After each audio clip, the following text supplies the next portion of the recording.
Machallah merci beaucoup Sékou.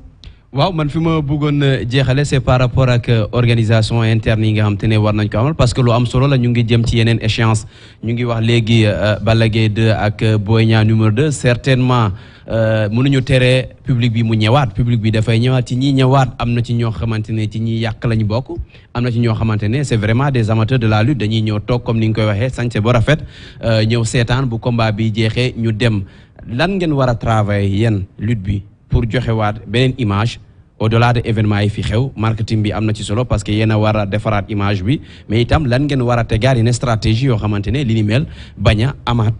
bañ a amaat mooy joxe cahier de charge au promoteur ñu respecté ko.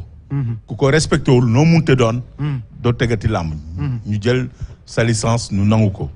cahier de charge bi dañ la koy tegal ci table bi su fekkee ne mun nga ko assurer xayrun mun la ko assurer xayrun. est-ce que mun nga ñu détailler yéen nii nga xam te ne dafay faral di nekk cahier de charge loo xam te ne mën nañ ko xam. li ne ci kaw cahier de charge bi dafa bari ay façons comme par exemple si c'est un grand combat on peut te dire même avant l'événement 2 jours à l'événement il faut ñu toog ak sa staff xam nga chaque promoteur dafa am staff am.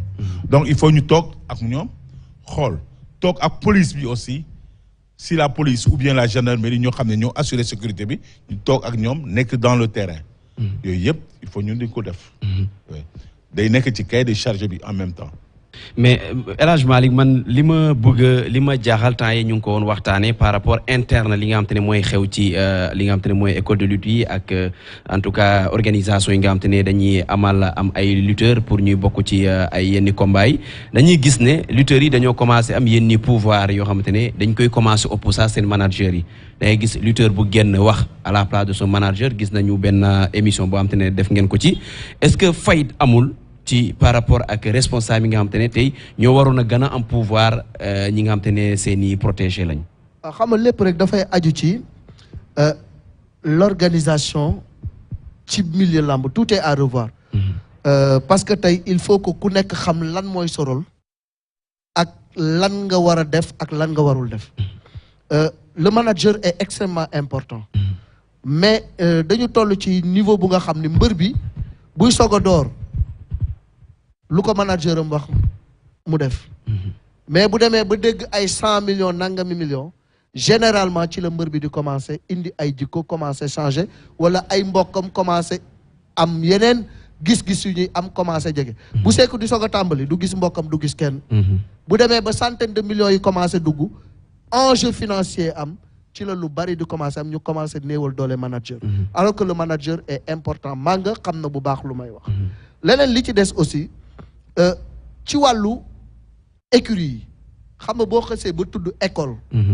école dañ fay jàngale waruñu fa jàngale rek bëre parce que au-delà de former des lutteurs ñoom dañu war a former ay nit ils doivent former des hommes te formation bi warul yem rek ci mbër yi dafa war a dem ba ci fans club yi ñu waxtaan ak ñoom il y a un travail de conscientisation et d'élucidation des masses. bu nga xam ne moom moo incombé aux lutteurs et également au manager et au président d'écurie il faut que ñu def liggéey boobu pour que ku nekk xam lan mooy sa wàll mbër bi na xam ne tey bu fans clubam yàqee stade bi day dal ci kawam la preuve juróomi mbër ku nekk aj nañ la ñaari at benn bi avec sursis la sa reliquat ba nga dese CNG teg na ci loxoom ñàkk nga sa xaalis kan moo la ko yóbbee ku nga xam ne tey bi ngay bëre ji ñaar dërëmam demul ci yow donc yow yaa war a am fulla ju toll ni sa ay supporters nga teel a wax ak ñoom say fans club nga teel leen wax ak yow ñëw leen supporter ma bu jeexee ngeen ñibbi lu ngeen fa def ci sama kaw lay dal. mais loolu wax rek nga ci mën kii jëf après moom day jëf man damay jeexaleeg Manga ñaari casquette roi des arènes d'abord ancien roi des arènes lutteur nga ñëw nekk tey promoteur ñaari mbir yi parfois dafay am luy wute être un grand lutteur ne fait pas de vous un grand promoteur. non ça dépend ci sa vision bi. man presque damay tëgg lutte traditionnelle sans frappe. te damay tëgg aussi lutte avec frappe. mais le plus souvent damay favoriser lutte traditionnelle bi foo xam ne foofu laa commencé. moi je pense que lutte traditionnelle bi moom miroir parce que balaa nga mun a nekk champion nekk roi des arènes il faut nga jaar ci mbapat. bu la kenn nax amul mbër boo xam ne mun nga nekk champion te jaarloo ci mbapat. ñun dañu doon jógee suñu dëkk à Joal Fadiouth dem bëri ji ba ay Diofior ay Djilas dans les villages environnants. kon nag mbër yi te scandale bii bu am ci lutte fale au stade. kenn mosu ko gis ci lutte traditionnelle.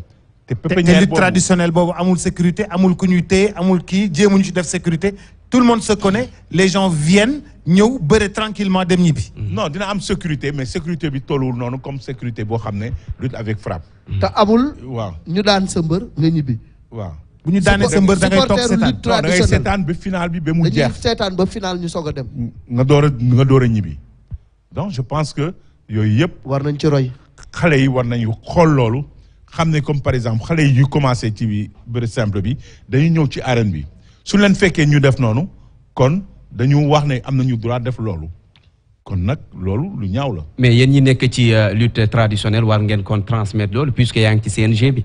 waaw enfin ñun aussi dañuy wax journalistes yi comme yéen ci sensibilisation bi dañ leen di ñaan à chaque fois su ngeen di wax ngeen dimbali ñu ci sensibilisation bi parce que liggéey bi ñu war a def aussi ñu ngi koy def. ñu ngi koy def ci école yi ñu ngi koy def ak ménagères yi tout le temps soo ñëwee signé pour contrat aussi ñu ngi waxtaan ak yow donc je pense que les écoles de lutte aussi am nañu liggéey boo xam ne dañu war a def ak seen école comme Malick Thiam lu mu waxee du question rek ñëw jàngal xale bi ni nga dóoree du question rek jàngal xale bi ni mu dóoree mais son comportement soo demee vis-à-vis des amateurs ndax amateur mun na la gis kontaan ci yow doo ko xamaanuloo ko. nga muwoo la yëkkati 100 000 francs may la. Manga bi moom du invité bi invité bi day xaw a wàcc tuuti laaj ko benn affaire parce que xam nga tey dafa am lu nga xam ne moom la ñu remarqué moo di ni le leadership des séeréer ci wàllu làmb dafa dem au déclin am na ay jamono yow yaa nekkoon roi des arènes tu es séeréer. Yékini ñëw nekk fi roi des arènes pendant 15 ans d'invincibilité séeréer la woon seen avant yéen y avait ñeneen ñu nga xam ne ñu ci mel ni Mohamed Ndiaye Robert et cetera séeréer yi dañu demoon ba téye làmb ji ci benn jamono mais yéen seen ndono dafa mel ni fi mu nekk nii benn séeréer reñeetul ci làmb ji lan moo waral loolu pourquoi le déclin véritablement de l'écurie séeréer. non xam na àdduna day soppeeku ndax séeréer yi man bi may ñëw Dakar ci biir séeréer yi laa demoon fekk ñoom Doudou Bakassar ñoom dem si yàlla Moussa Diamé ñoom Robert Diouf ma nekk seen gannaaw donc aujourd'hui séeréer yi yu bari suy ñëwee nga am benn supporter boo xam ne dafa am doole mu wax la ne kaay ma jëlal nekk di la fayal saal nga dem ci moom fu ko neex la la yóbbu nga ànd ak moom. rawatina nag écurie boo dem ci Dakar am na séeréer écurie boo soo buggee nga vérifier loolu. donc champion yi ñu ngi fii ba tey mais dañu dispersé wu nekkatul comme ni mu nekkoon avant ci biir séeréer yi aussi am na yoo xam ne écurie séeréer am na ay olof yu fa nekk donc jamono mooy dox changement am balaa nga koy xam rek nga gis képp ku nekk champion da ngay feccu séeréer. mais yéen dafa mel ni préparé wu leen seen relève.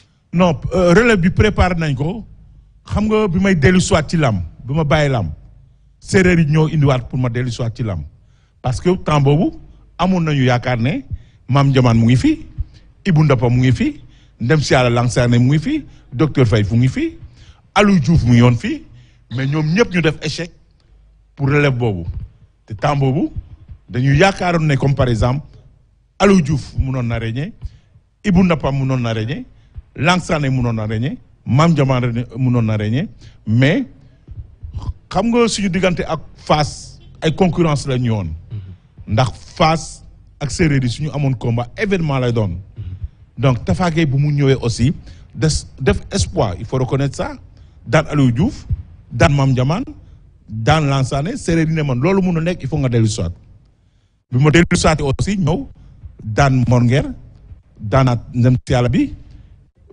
Tafa ñu dox combat bi Mbaye Gueye mu ne loolu du fi am loolu moo tax suma combat ak Tafa mujjul am.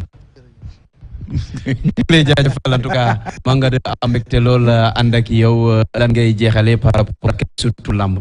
oui di gërëm askanu làmb rek di leen ñaax aussi le président des amateurs gën a waxtaan ak amateurs yi parce que ils ont un président yaakaar naa ne ku bugg a làmb la ku gëm làmb la ñu leen di ñaan ñu gën a waxtaan ak xale yi de remercier le ministre des Sports avec effort yu muy def pour lamb ubbi ñu ngi koy sant di ko gërëm bu baax a baax parce que xam nañu ne c'est un ministre des Sports te séddu lamb mu ngi ci moom Mactar Ba ñu ngi koy remercier bu baax a baax di wax ne lamb ji dina am changement parce que changement bi sax commencé na parce que gis nga promoteurs yi ñu xëccoo date yi ba le CNG indi les mercredis de l'arène innovation boobu am na les mercredis de l'arène loolu mooy lan pour xale yi mun a bëre amateurs yi gën a seetaan làmb parce que li nga toog di seetaan télé mercredi bu nekk mu am ay combat mercredi en fait su nekkul mercredi bu nekk aussi dina bëri ay mercredi yoo xam ne dañuy tëgg làmb mercredi bi suñu tegee lutte traditionnelle comme ni ma la ko waxee. loolu xanaa CNG moo koy financé.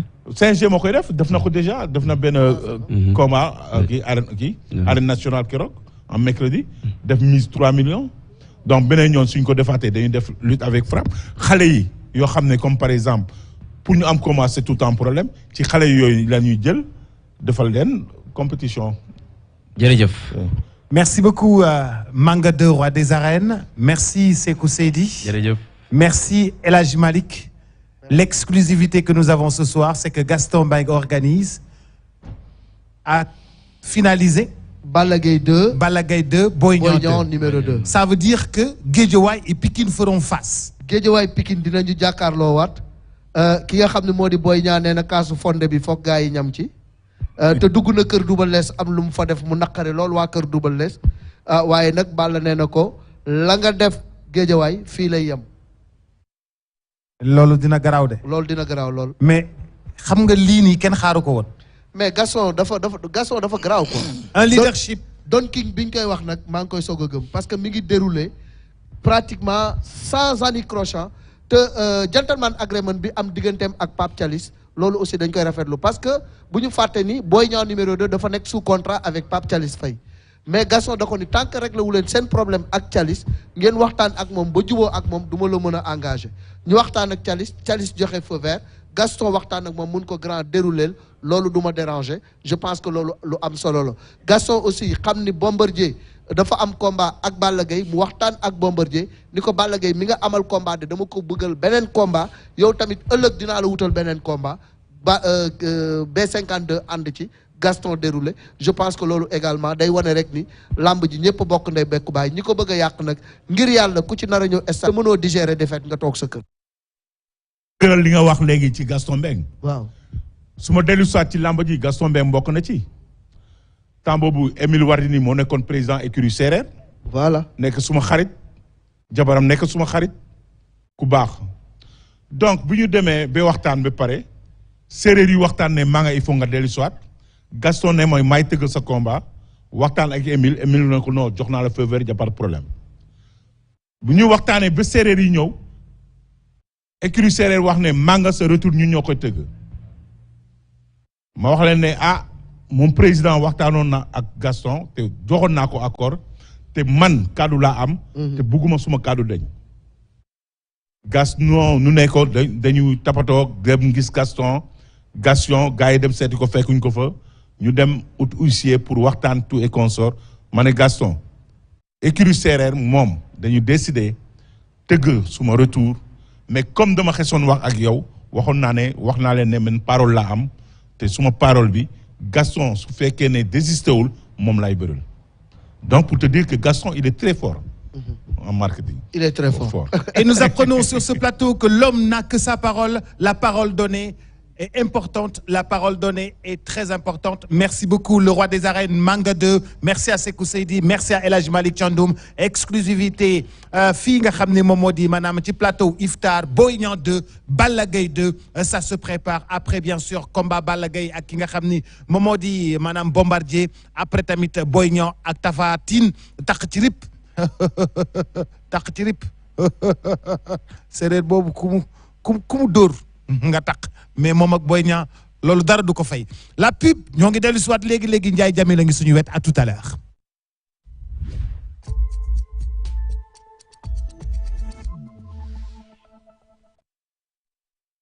Voici la saison du partage, de la solidarité et de la sincérité. Voici un Ramadan qui, plus que jamais, nous réunit.